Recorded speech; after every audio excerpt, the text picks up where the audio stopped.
So we all pretty much know the story of Jericho, right? You've got the spies, the marching around the city, the trumpets blaring, and then, bam, the walls just collapse. It's one of the most famous battles in the entire Old Testament. But what if there's more to it? What if that ancient conquest was actually a detailed blueprint for how things are meant to play out in the end? The walls came tumbling down. It's an iconic moment, for sure. But the thinking here is that there's a much deeper, prophetic meaning that most of us just breeze right past.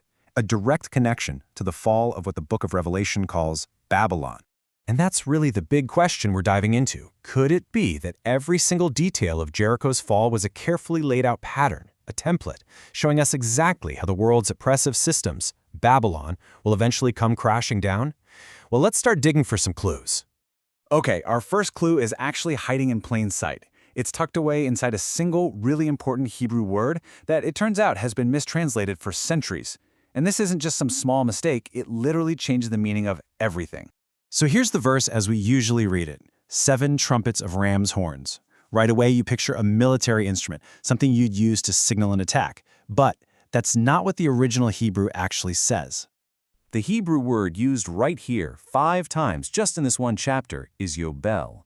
And Yobel doesn't mean ram's horn, it means Jubilee. So get this, the priests weren't carrying trumpets of ram's horns, they were carrying trumpets of Jubilee. This totally flips the script. It's no longer just a military assault, it's a divine declaration of freedom. It's a powerful announcement that all bondage is officially over.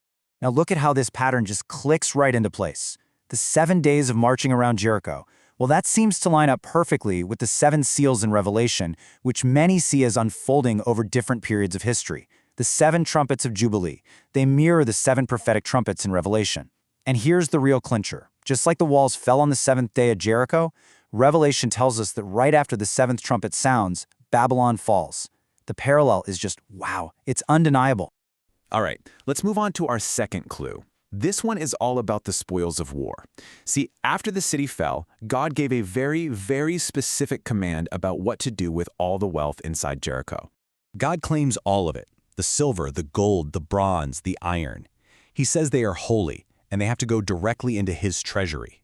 Now that's kind of strange, isn't it? Why not just let the soldiers take the plunder? It's because these metals represent something way, way bigger. And this is where it gets really fascinating.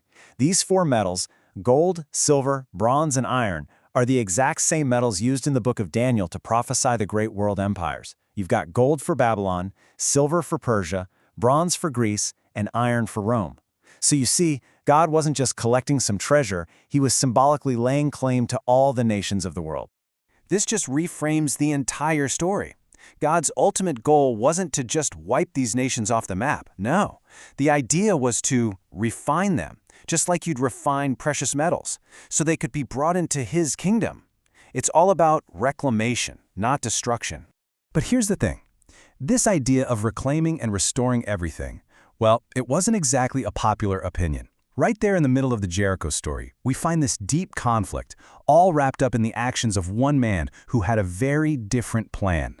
This brings us to a guy named Achan. He saw the gold, the silver, a fancy Babylonian garment, and instead of bringing it to God's treasury, he wanted it for himself. He stole it, and he buried it under his tent. This one act is symbolic of what some called the Achan doctrine, the idea that God's enemies should just be buried, hidden away, and ultimately destroyed.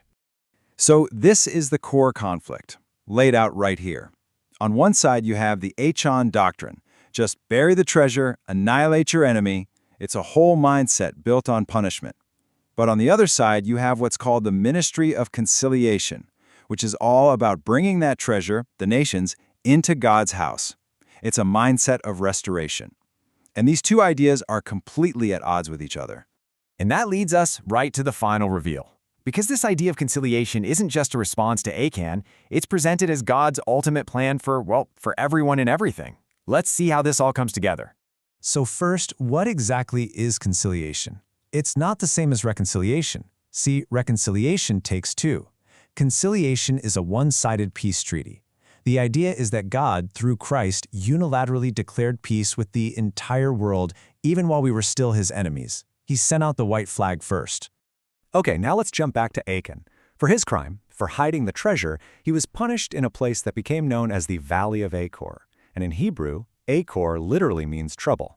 A pretty fitting name for the place where this doctrine of punishment was finally dealt with, right? But here's the most incredible twist in the whole story. Centuries later, the prophet Hosea is talking about this exact same spot, the Valley of Trouble, and he says it's going to be transformed. God actually promises to turn that very place into a door of hope. The place that represented judgment and punishment becomes the gateway to restoration.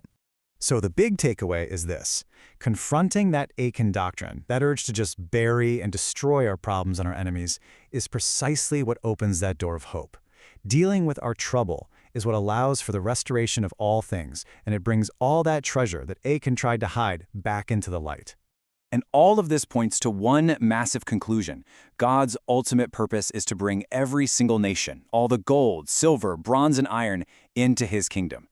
It's a vision where he doesn't just win some cosmic war. He actually succeeds in reclaiming and restoring everything to himself, becoming, as the scripture says, all in all. And so the story of Jericho leaves us with a really profound question to chew on.